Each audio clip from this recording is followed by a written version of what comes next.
हम तो लोगों के दुख से दुखी हो जाते हैं। अगर चेला कोई दुखी होवे तो गुरु जी ने भी भाई दुख हो जाता। जब तक चेले का केस नहीं सुलझे तब तक जो है गुरु जी भी अपनी माला फेरी। तो नारद जी भी जो है महाराज क्या हो गया, कहते अपने दुख से दुखी नहीं है, मेरे केड़े कहना न्याणे रोए, मैं तो कहना संसार के दुख से दुखी हूं महाराज। संतों का काम है संसार का कल्याण करना। जो शरण में आ गया उसके कल्याण के लिए प्रयत्न करते रहे।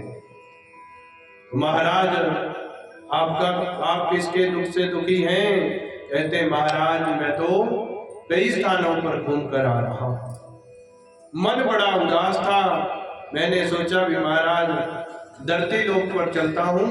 धरती लोक पर आकर जो है बड़े बड़े तीर्थ हैं, उन तीर्थों पर जाने से जो है क्या हो जाता है महाराज, स्नान करने से शरीर के पाप नष्ट हो जाते हैं, संतों की वाणी सुनने से मन के पाप दूर हो जाते हैं, भगवान की कथाएं सुनने से हमारा कल्याण हो जाता है।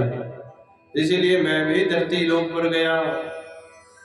श्री क्षेत्रम हरि क्षेत्रम, कहते हैं महाराज कुरुक्षेत्र में श्री रंगम सेतु बंधनम, अनेक तीर्थों पर गया, हरिद्वार में गया, कुरुक्षेत्र में गया, घूमते फिरते मन कहीं भी ठीक नहीं हुआ। क्यों? कहते हैं महाराज कलयुग में ऐसा प्रभाव है कि जहां गया संतों की शरण में वहां जो है संत क्या देखे, कहते हैं वो पाखंडी संत मिल गए। चोले तो संतों के हैं परंतु कर्म इनके दुनिया को लूटने के। और कहते सौभाग्य देखो जहां अच्छे संतों के पास गया उनको कोई पानी भी नहीं पूछ रहा है। कलयुग की हालत ऐसी, ब्राह्मणों की हालत भी ऐसे ही देखी।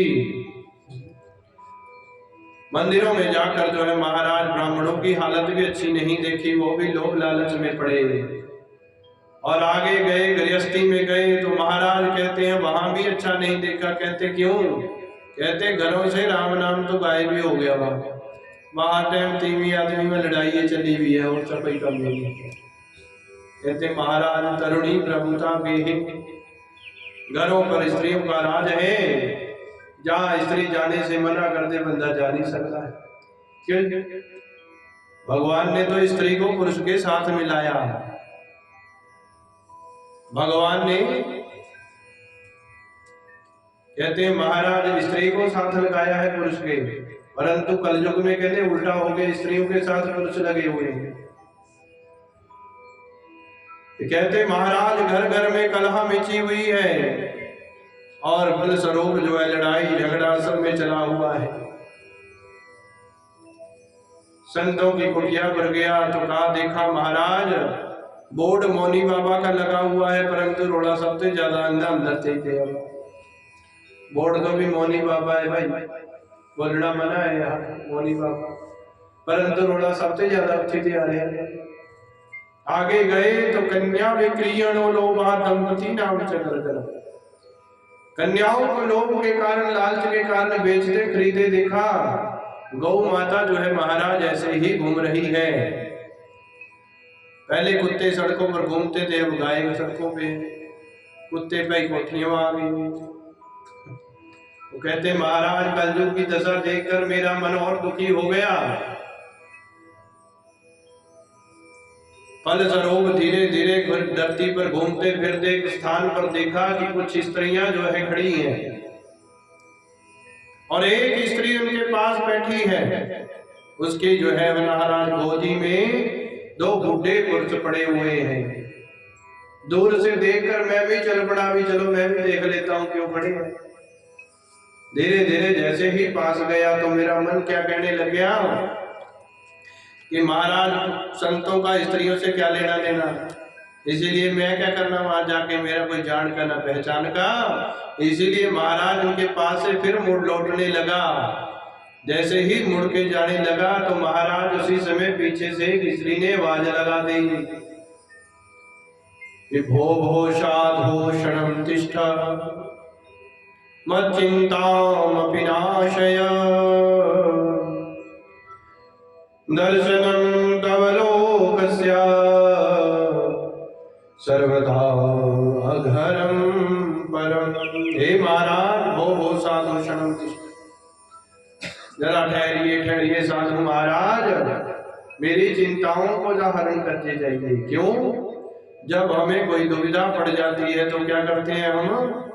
या तो किसी संत से फोन करके पूछेंगे, जाएंगे गुरुजी ये काम फंस गया, या भाई अपने कुल पुरोहित से या कोई ब्राह्मण देवता पास में हो तो उसकी सलाह लेने चले जाते हैं। क्यों? क्योंकि मार्गदर्शक कहे गए थे, ये महाराज मेरे दुख का नाश भी आप करने वाले हैं। क्यों? आप जैसे संत महात्माओं का दर्शन यहाँ सब पापों को मिटाने वाला है। अग कहते हैं पाप, संत महात्माओं का दर्शन भी पाप मिटाने वाला है। आप तो सौभाग्य से आ गए महाराज, मेरे पर तो बड़ा भारी दुख पड़ा हुआ है। भक्ति महारानी ने कहा।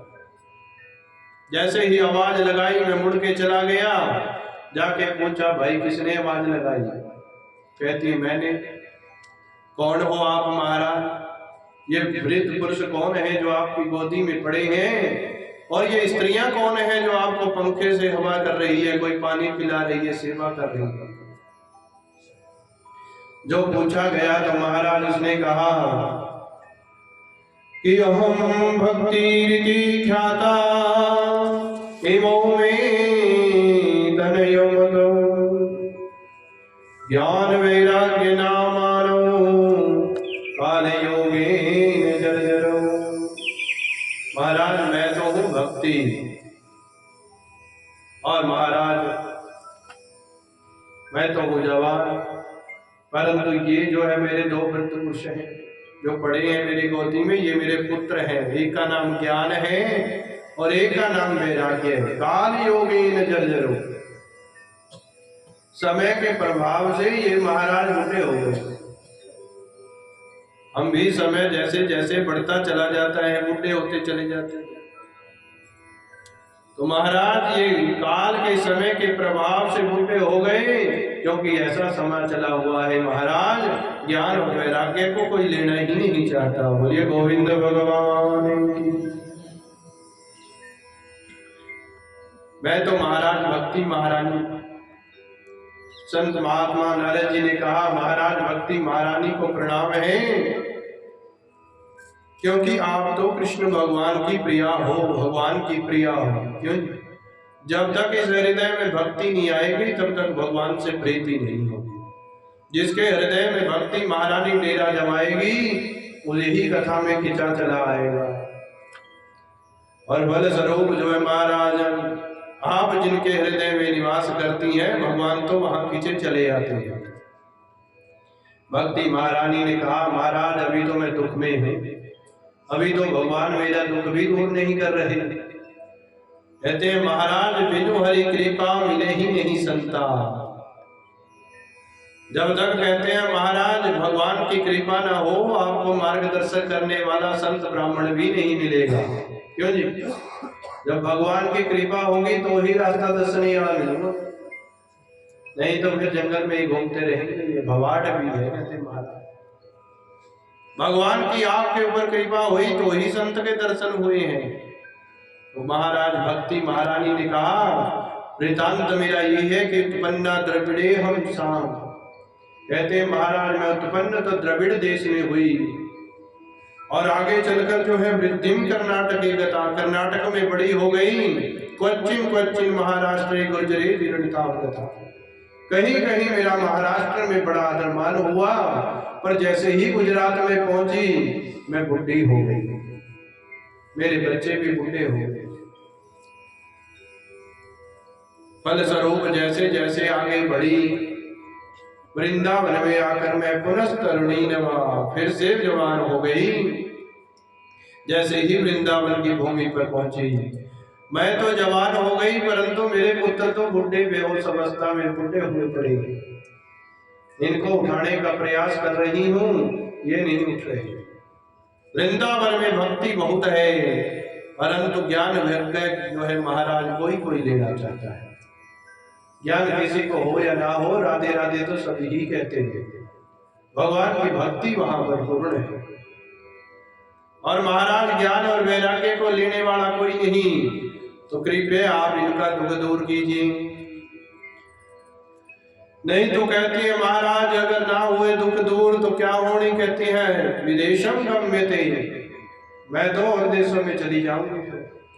अगर यहाँ मेरा इलाज ना हुआ तो भाई डॉक्टर बाहरले देश में भेज देते, तो क्या होना, कहती मैं बाहरले देश चली जाऊं। नारद जी कहते जाना कहीं नहीं है, आपका दुख यहीं दूर होगा। बार बार जो है महाराज प्रयत्न होने लगा ज्ञान और वैराग्य को उठाने के लिए। नारद जी से आग्रह किया तो नारद जी ने जो है महाराज कहा कि कोई बात नहीं। तो भक्ति महारानी ने उनका मान किया, आदर किया कि जयति जगति मायाम यस्य कायादवस्ते वचन रचनमेकं केवलं चाकल्यम् ध्रुवपदमपि यातो यत्कृपातो ध्रुवोऽयं सकल कुशल पात्रं ब्रह्मपुत्रं ददासि। हे नारद जी, हे ब्रह्मा जी के पुत्र नारद जी महाराज, आपका जो है महाराज दिव्य ज्ञान पाकर ध्रुव जी ने ध्रुव पद को प्राप्त कर लिया और प्रहलाद जी अमर हो गए। मेरा भी कल्याण कीजिए। नारद जी ने कहा भक्ति महारानी, आप तो बड़ी सौभाग्यशालिनी हैं और आपके ऊपर भगवान की इतनी कृपा है कि महाराज अगर आपके बने हुए भगवान तो हर किसी के हृदय में विराजित हो जाते हैं। नीच गृहेश्वपि, कहते हैं नीच के घर में भी पहुंच जाते हैं भगवान। जहां भक्ति होगी वहां भगवान जरूर जाते हैं। दुख कैसे दूर होगा, कहते हैं महाराज दुख तो भगवान का स्मरण करने से ही होगा। श्री कृष्ण चरणाम भोजम स्मर दुखम गमिष्यति। आप श्री चरणों का ध्यान करिए प्रभु के, दुख जरूर दूर होंगे। अब नारद जी दुख दूर करने के लिए क्या करते हैं, वेद वेदांत घोषिष्ठ गीता पाठे मुर्मु। अब ज्ञान वैराग्य को उठाने के लिए दवाई लेने लग गए। क्या दवाई, पहले वेद वेदांत सुनाए, वेद उपनिषद सुना दी। कहते हैं फिर घोषिष्ठ, घोष कहते हैं महाराज शंख बजाना, घड़ियाल बजाना, ये घोष है। बहुत शंख बजाए, बहुत घड़ियाल बजाए। गीता पाठे मुहुर्मुहुर, गीता जी का पाठ बार बार सुनाया। बोध्यमानं तदा तेन कदम चिचोत्थितो बला, बलपूर्वक उठाना शुरू किया। जैसे कोई जागदा ना हो सवेर ਨੂੰ ਤਾਂ ਉਹਦੀ ਰਜਾਈ ਖਿੱਚ ਕੇ ਫਿਰ ਹਿਲਾਣ ਲੱਗ ਜਾਂਦੇ ਵੀ ਉੱਠ ਜਾ ਭਾਈ ਟਾਈਮ ਹੋ ਗਿਆ ਜਾਏ। ਕਹਿੰਦੇ ਬਲਪੂਰਵਕ ਵੀ ਹਿਲਾਣਾ ਹੈ, बलपूर्वक भी हे ज्ञान हे वैराग्य उठ, परंतु वो नहीं उठे महाराज। थोड़ी सी आंख खोलते हैं फिर सो जाते हैं। बार बार प्रयत्न किया पर नहीं उठे। तभी नारद जी की हार होने लगी। क्यों, तो काम हमारे से ना हो तो भाई असि हाथ जोड़ देंगे भी नहीं भाई मेरे बस्ते 12 काम किसी और में पूछ ले। तो क्या हुआ, नारद जी भी हार मानने लगे। भगवान ने कहा भाई हृदय डोलना नहीं चाहिए, प्रयत्न करते रहिए। आकाशवाणी हो गई कि व्योम वाणी तदैवाम महर्षे कीर्तितामिति उद्यमः सबलस्तयं भविष्यति न संशय। ये महाराज जिस काम को करने आप लग रहे हैं वो काम जरूर हो जाएगा, मन नहीं डोलाना है। बस जिस काम में लगे हैं उद्यमः सफलस्तयं, कहते हैं महाराज आप इस काम को करो, भविष्यति न संशय, संशय नहीं है कि महाराज आप ज्ञान वैराग्य को पूरा कर दें। आकाशवाणी हो गई कि ये आपको कोई संत महात्मा इसकी दवाई बताएंगे कि ज्ञान और वैराग्य कैसे उठेंगे। कहते महाराज नाम ही बता दो। जन का बाड़ी चुप हो गई, जन फोन कट गया।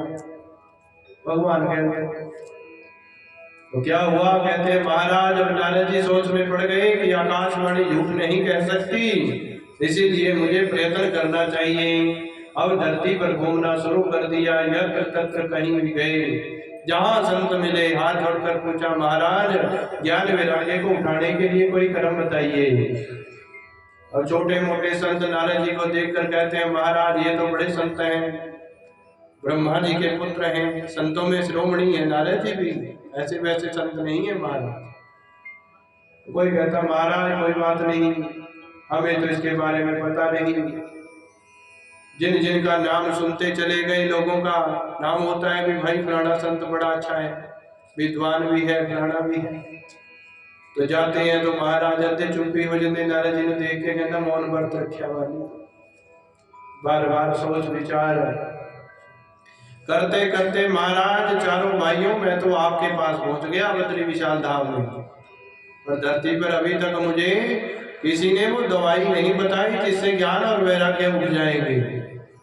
चारों भाइयों ने कहा, महाराज कोई बात नहीं, जिस दवाई की खोज आप कर रहे हैं वो दवाई तो हमारे पास ही है, खुश हो जाओ। नारद जी कहते खुश तो होंगे, पहला गोली का नाम दसो कि केड़ी गोली है। कहते हैं दवाइयां तो मेरे पास भी बहुत है, पर उस गोली का नाम भी दस दो, क्या मेरे पास है नहीं। तो कहते हैं सनकादि मुनि की वह दवाई का नाम है श्रीमद् भागवत महापुराण की कथा, जिससे सुनते ही ज्ञान और वैराग्य पुष्ट हो जाएंगे। नारद जी फिर भी खुश नहीं हुए। नारद जी कहते, महाराज ये तो मैं दवाई दे आया, क्यों?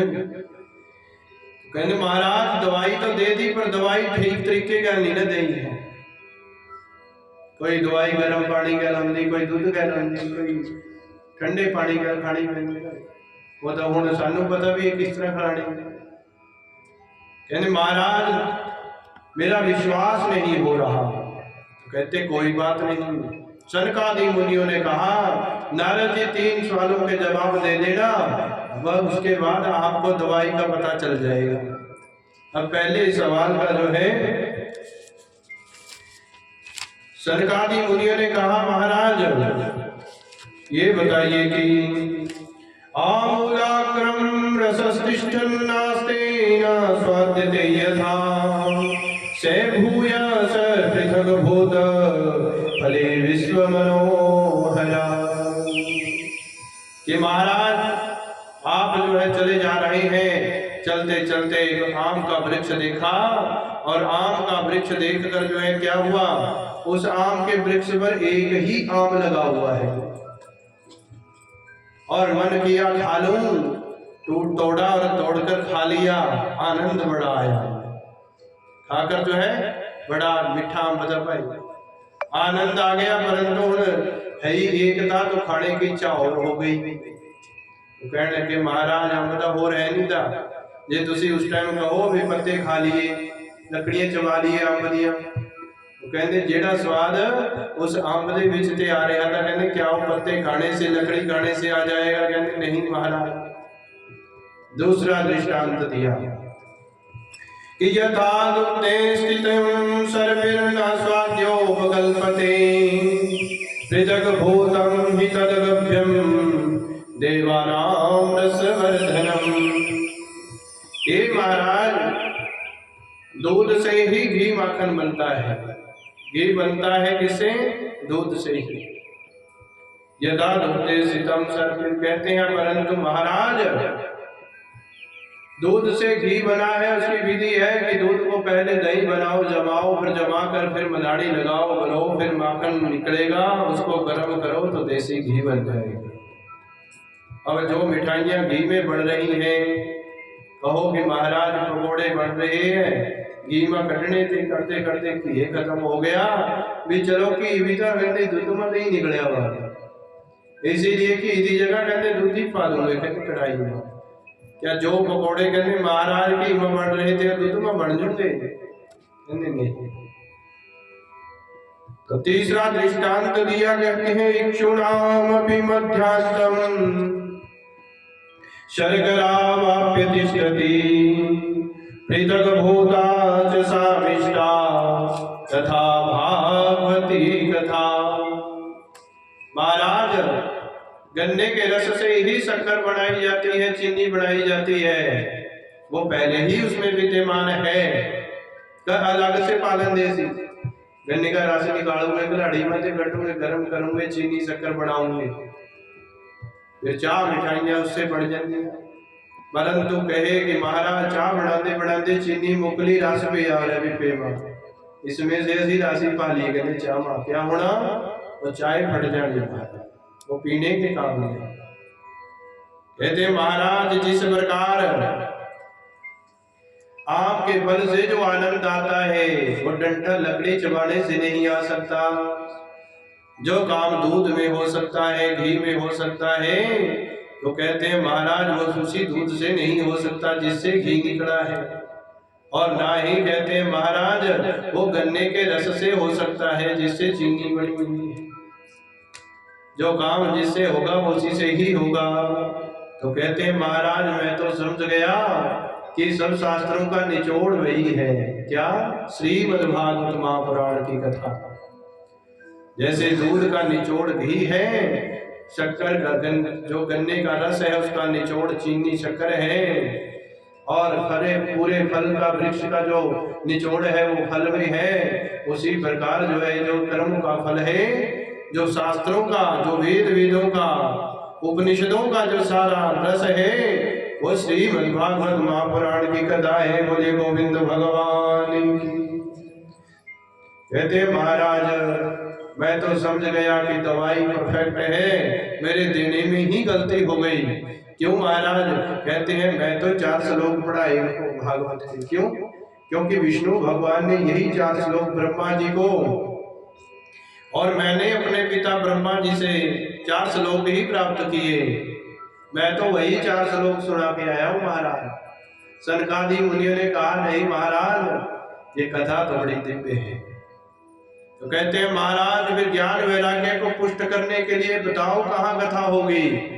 सनकादियों ने कहा महाराज बद्री विशाल धाम में कोई नहीं आऊंगा सुनने कहते, क्योंकि पहले बिल्ला ही कोई बद्री विशाल में जाता है, पैदल जो है रास्ता भी बड़ा मुश्किल था। तो कहते हैं महाराज ये कथा कहाँ होगी? कहते हैं हरिद्वार में चलते हैं महाराज, वहां मेला बथेरा लगे रहे, क्योंकि कथा का स्तर भी ऐसा होना चाहिए कि बंदे सुनने भी आते हैं महाराज। तो महाराज कहते हैं तीनों अंगों में से एक भी अंग पूर्ण न हो तो कथा नहीं हो जाएगी। अगर कहते महाराज आयोजन करता ही ना हो तो आयोजन कहाँ हो? पहले तो बंदे भाई कम करने वाले चाहिए, व्यवस्था बनाने वाले चाहिए। फिर कहते हैं महाराज काम करने वाले भी आगे, जे सुनने वाला कोई ना आया तब किनू सुनानी पाए। कहते हैं महाराज सुनने वाले भी आने चाहिए, और फिर कहते हैं महाराज खाने वाले, भंडारा करवाने के लिए पैसे देने वाले भी आने चाहिए, अन्न धन की कृपा करने वाले। इसीलिए महाराज कथा जो है कहाँ होगी? हरिद्वार में। श्रीणो नारद वक्ष्यामो विनम्राये विवेकिने, गंगाधार समीपे तो तटमानंद नामकम। एक आनंद नाम का तट है, उसी के किनारे श्रीमद्भागवत महापुराण की दिव्य कथा होगी। और कहते हैं नारद जी उसी समय वहां से निकले बद्री विशाल से, क्योंकि इन्होंने गड्डी थोड़े लेनी थी भाई, मन की गति से चलते हैं। मन गया हरिद्वार में पहुंच गए, आकर सबको व्यवस्थित कराया। महाराज भागवत पुराण की कथा हो रही है, इसीलिए सभी इसमें सहयोग करो। सबको इकट्ठा किया, काम शुरू हो गया। सुनने के लिए सब आ गए, और महाराज सुनकर जो है कथा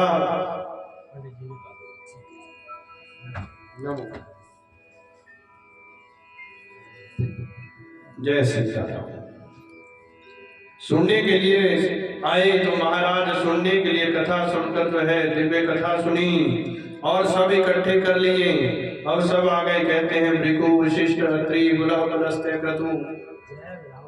जय जय सीताराम। तो महाराज कथा के लिए आयोजन किया, नारद जी ने सबको इकट्ठा किया, बुलाकर जो है कथा कहाँ आरंभ हो गई। सनकादि मुनि आ गए। उस समय जो है कहते महाराज ऐसी व्यवस्था नहीं थी, वहीं पर रेते का एक ढेर इकट्ठा किया, और उसी के ऊपर पीताम्बर बिछाया, चारों ऋषि भाइयों को उस पर विराजित कर दिया। सब बैठ गए, सब आ गए महाराज। कहते हैं महाराज सबके सब इकट्ठे होकर आ गए, सनक आदि मुनियों को बिठाया, उनका पूजन किया और पूजन करके जो है महाराज विधि विधान से उनका पूजन करके कथा आरंभ की। अब कथा आरंभ होने लगी तो कहते हैं कि कथा का भी महात्म्य, ये महात्म्य ही है, महत्व ही बता रहे हैं कि ये भागवत पुराण की कथा क्या है। ये भागवत पुराण की कथा बड़ी दिव्य है। कहते महाराज एक श्लोक में ही अगर हम इसका नित्य पढ़ते हैं तो भी जीव को मोक्ष की प्राप्ति हो जाती है। एक श्लोक भी, आधा श्लोक भी, एक श्लोक आधा श्लोक, उससे भी आधा कहते हैं एक ही हिस्सा हो चाहे। कहते हैं महाराज ये इतनी दिव्य कथा है, सदा सेव्या श्रीमद् भागवती कथा। इसका सेवन जितना कर सकते हो उतना कर लो महाराज, क्योंकि ये ऊपर जाकर नहीं मिलेगी, ये इसी धरती पर विद्यमान है। इसका अधिकारी देवताओं को भी नहीं माना है सुखदेव जी ने। और भक्त जो है कहते महाराज इसके दो ही जन कथा सुनने के अधिकारी हैं। भागवत के प्रथम स्कंद में ही दूसरा श्लोक है, उसमें लिखा है कि रसिका भुवि भावुका। जब कथा सुनने के लिए पूछा गया सुखदेव जी से तो महाराज उन्होंने कहा कि कौन इसके अधिकारी है। कहते हैं दो ही अधिकारी हैं, रसिक और भावुक लोग, जिनको कथा सुनने में आनंद आता हो, और भावुक लोग जो भगवान की कथा को सुनने की इच्छा रखते हो। वो कहते हैं महाराज और कहता औरों को जरूरत नहीं है, जो रोटी रज के खा के कराते आया हुआ उन्हें भंडारे का कोई मतलब नहीं है। क्यों जी? कहता वो वहां आएगा भी तो कहना नको चकटूंगा भाई नून मिर्च ज्यादा। तो कथा से पहले ही परिपूर्ण हो, वो हमारी गलतियां निकालने आएगा। इसीलिए भगवान की चर्चा में कोई गलती नहीं। भगवान की कथा जितनी मर्जी बार करवाते रहो उसमें नवीनता आती रहेगी। सत्यनारायण भगवान की कथा को लाख बार भी सुन लो आप, उसमें से कोई ना कोई चीज आपको अच्छी लगेगी लाख बार सुनने पर भी। कहते हैं महाराज ये भागवत पुराण की कथा भी ऐसी ही है, जितनी बार सुनेंगे उतनी बार कोई नई चीज इसमें से सुनने को मिलेगी। तो कहते हैं रसिक जिनको जरूरत है और भावुक लोग जो भगवान की कथा सुनकर आनंद में रहते हैं उन्हीं को अधिकारी माना है। इसलिए जो और है कहता और तो महाराज गधे के समान है, कुत्ते के समान है, ऊंट हाथी के समान है। बहुत गाड़ियां भी कटी हैं मगंदी रसियां ने संत महात्माओं ने। कहते क्यों? कहते महाराज तीन ऋण हमारे पर सदा बने रहते हैं, एक देव ऋण, दूसरा ऋषि ऋण, तीसरा पितृ ऋण। देव ऋण क्या है महाराज? हम देवताओं से सब कुछ ले रहे हैं परंतु देवताओं को कुछ नहीं देते। ले रहे हैं सूर्य भगवान को देखकर सब कहते भी तुम पामा बैठ जी भाई ठंड ज्यादा है। ये सूर्य भगवान हमें पोषण करते हैं, हवा देवता, वायु देवता हमारी सांस चल रही है, अग्नि देवता हमारे पेट में विद्यमान है। अगर अग्नि देवता ना हो तो खाया पिया नहीं बचेगा। आंखों की पुतलियां नहीं झपक सकते अगर वायु देवता कृपा ना करे। अगर ये धरती माता कृपा ना करे तो ये शरीर नहीं मिलेगा। क्यों? मिट्टी का शरीर है। कहते हैं महाराज इन आकाश का जो है गर्म और जल देवता हमारे शरीर में विद्यमान है। 75% पानी हमारे शरीर में है। तो फल स्वरूप जो है महाराज हम इन्हें क्या देते हैं? कहते हैं ये देवता हमें, देवताओं के हम ऋणी रहते हैं और उनका ऋण कब उतरता है? जब हम अपने घरों में हवन यज्ञ पूजा पाठ चलाते रहते हैं निरंतर। देवताओं का ऋण उतरता है। और फिर कहते हैं ऋषियों का ऋण कब उतरता है? ऋषियों का ऋण तब उतरता है जब हम घर में धर्म ग्रंथों को पढ़ते हैं। क्योंकि ये ऋषि मुनि जो है हमारे लिए कितनी खोजें करके चले गए महाराज, आज तक ये शास्त्र विद्यमान चल रहे हैं। इन्हीं के रास्ते दिखाए हुए पर हम चल रहे हैं। क्यों? अगर सब कुछ कोई सब नहीं जानता, अगर कहे महाराज एक ही बंदा घर के सब काम करेगा और परिवार का कोई हाथ नहीं लगाएगा तो गृहस्थी चलेगी नहीं। क्यों? बाहर भी कमा के लाएगा और घर में आके फिर आंधे ही रोटियां बनाने ला दे बेचारे। फिर रोटियां दे बेला होंगे वे कहूंगे डंगर को के खड़े उधर भी चल जाता है। तो कहते हैं जिसकी जो व्यवस्था है वो शास्त्रों ने ही हमें दिखाई है। पत्नी का कर्म है घर में रहे, रोटी पानी झाड़ू पोछा कपड़े सब कुछ करना, और पुरुष का काम है बाहर से कमा कर लाना। तो कहते हैं ये कहाँ से ज्ञान आया? ये भी ग्रंथों से आया। और जब हम ग्रंथ नहीं पढ़ते तो ऋषि मुनि नाराज हो जाते हैं, जैसे हमारे माता पिता नाराज होते हैं कि हमने इनके लिए घर मकान बना दिए, इनसे झाड़ू पोछा भी नहीं होता है। क्यों? तो कहते हैं महाराज उसी प्रकार हमारे पूर्वज भी दुखी होते हैं कि हमने इनके लिए कितना गहन अध्ययन किया। उन्होंने सतयुग में बैठकर द्वापर त्रेता में बैठकर आज तक की बातें लिख दी, थोड़ी बहुत रिसर्च नहीं है। हम तो इतना सा सोचते हैं, उतने कितना बड़ा सोचा हमने। तो ऋषियों का ऋण कब उतरता है? जब हम धर्म ग्रंथों पे कर्म करते हैं। घर में रामायण पढ़ो, बस संस्कृत नहीं पढ़ सकते तो हिंदी पढ़ो। तो धर्म ग्रंथों को पढ़ने से ऋषियों का ऋण उतरता है।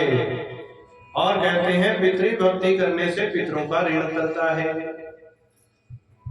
जीते जी ही सेवा कर लो, मरने के बाद पितृ करोपी क्यों होगी महाराज? जब तक पितृ बैठे हैं जिंदा तब तक उनकी दिव्य सेवा करो महाराज, वो तंग करेंगे ही नहीं। बोलिए गोविंद भगवान। बहुत गालियां भी देते हैं संत महात्मा, जननी जन दुख भाजा। कहते हैं ऐसा जीव जिसने कभी भगवान की कथा सुनी ही नहीं, कथा में गया ही नहीं, भगवान के कर्मों में अपनी टांगे अड़ाता है। तुम्हारा जवाब क्या है? कहता उसने तो अपनी माँ को ही दुख दिया बस, और कुछ नहीं किया इस संसार में आकर, जब भगवान का कोई कर्म नहीं किया। संत और सनकादि जो है यही कथा चर्चा कर रहे थे कि महाराज भगवान की कथा की चर्चा होने लगी, तभी क्या हो गया? किसके लिए बना रहे हैं ये कथा सुना रहे हैं?